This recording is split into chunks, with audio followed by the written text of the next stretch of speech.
जिले में कहीं पर हो रही है तो वो कटंगी क्षेत्र इस बात का गवाह है, कटंगी क्षेत्र के अंदर हो रही है। मैं कहना चाहता हूं जवाबदारी के साथ, अरे भैया तुम भी भारत के नागरिक हो, तुम भी भारत के किसी किसान की औलाद हो। अगर पुलिस की नौकरी करते समय तुमने कानून की रक्षा करने की शपथ खाई है तो भारतीय जनता पार्टी के कार्यकर्ता की तरह काम करते हुए तुमको शर्म क्यों नहीं लगती?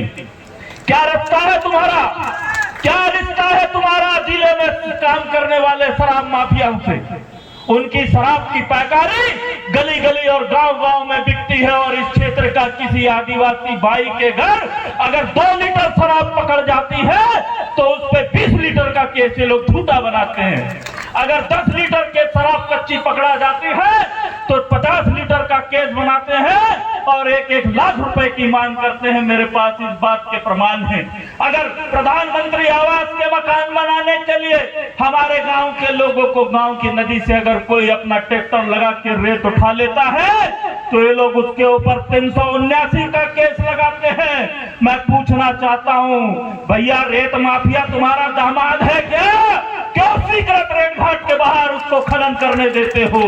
आज का जो हल्ला बोल है ये इसी भ्रष्टाचार के खिलाफ है। साथियों, अगर इस रैली का नाम हल्ला बोल है और हम इसमें हल्ला नहीं बोलेंगे तो मजा आएगा नहीं।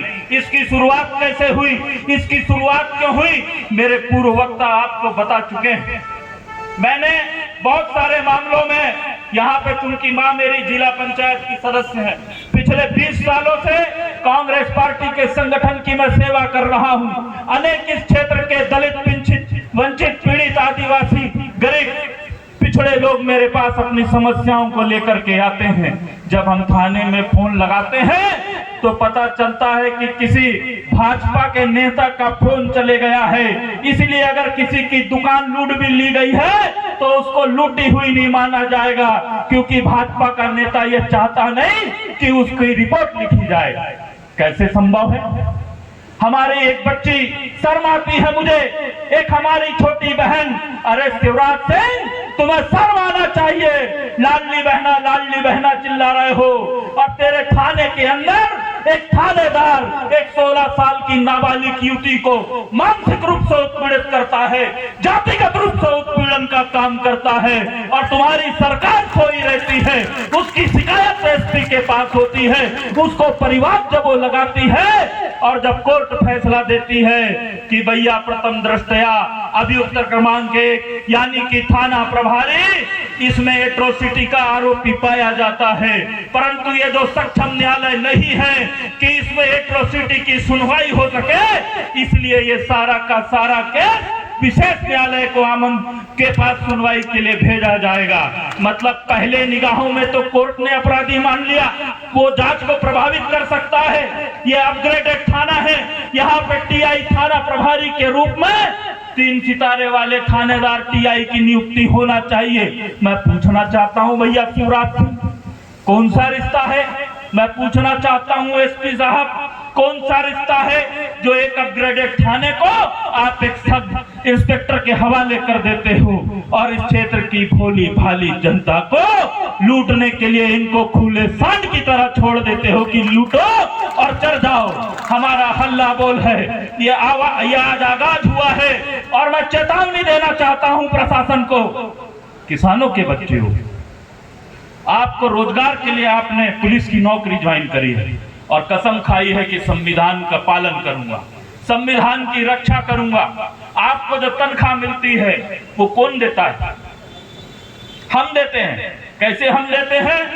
प्रत्यक्ष अप्रत्यक्ष तौर पे इस मंच के सामने बैठा आदमी और इस मंच के ऊपर बैठा आदमी प्रत्यक्ष अप्रत्यक्ष तौर पे कर अदा करता है और उसी कर से इन लोगों को तनख्वाह मिलती है। मैं पूछना चाहता हूं, तनख्वाह देने वाला कौन है?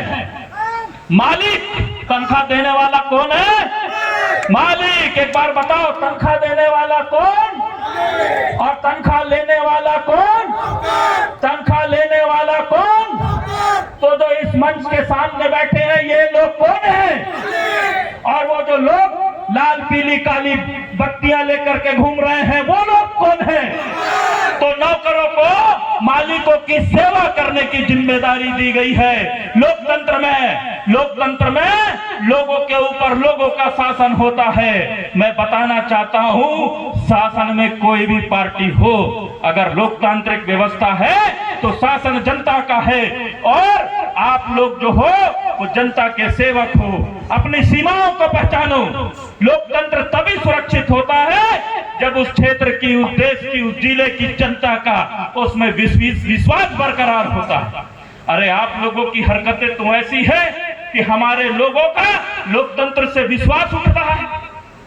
हमारे लोगों के ऊपर झूठे केस बनाए जा रहे हैं, बर्बरतापूर्ण कार्रवाई करते हैं। आशुतोष बिसेन ने प्रेस कॉन्फ्रेंस कर लिया तो मुझे बड़े नेताओं के फोन आते हैं कि भैया आशुतोष जरा महीने 2 महीने कटंगी आना मत, तेरे ऊपर बालाघाट पुलिस की निगाह है, तेरे को झूठे केस में अंदर डाला जा सकता है, तेरे ऊपर बलात्कार की धाराएं लगाई जा सकती है, लूट और सट्टाखोरी की धाराएं लगाई जा सकती है। मैं पूछना चाहता हूं, मैं हमारी क्षेत्र के जाबाज कांग्रेस साथियों के सामने कहना चाहता हूं, अगर इस क्षेत्र के कांग्रेस के लोगों के, इस क्षेत्र के आम जनता के, इस क्षेत्र की वंचितों की लड़ाई में अगर आशुतोष बिसेन को गोली भी खाना पड़ा तो ये छाती सामने हाजिर है, सामने से वार करना।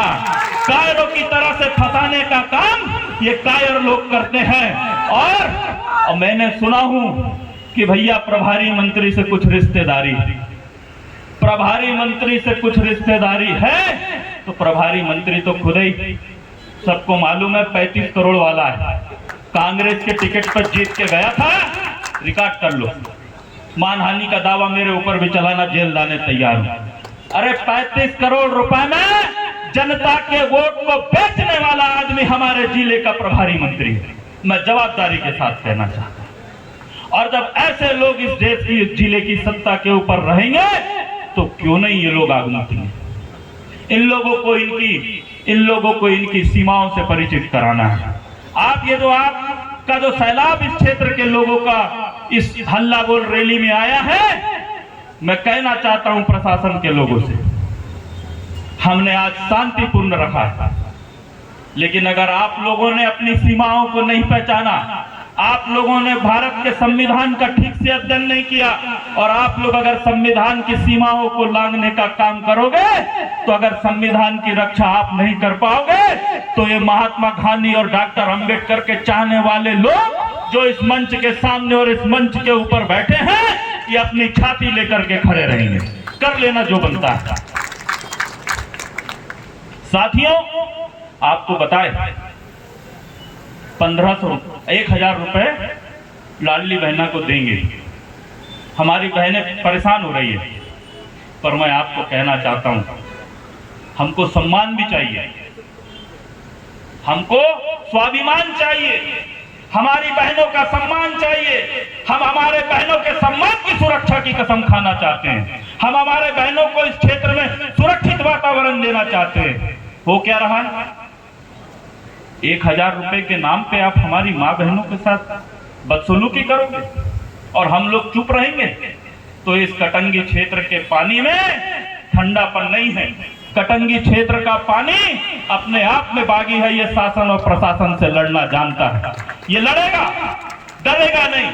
और मैं आप सबसे कहता हूं, डरो मत, लड़ो। अरे हट की हिमायत में वो मंजर भी देखना और हो तेरी तलवारें बुलंद तो मेरा सर भी देखना, हम लड़ेंगे। मैं एक बार कहूंगा, महंगाई के खिलाफ आप बोलेंगे हल्ला बोल, मैं बोलूंगा भ्रष्टाचार के खिलाफ आप बोलेंगे हल्ला बोल, मैं बोलूंगा महिलाओं, दलितों, शोषितों के उत्पीड़न के खिलाफ आप बोलेंगे हल्ला बोल, महंगाई के खिलाफ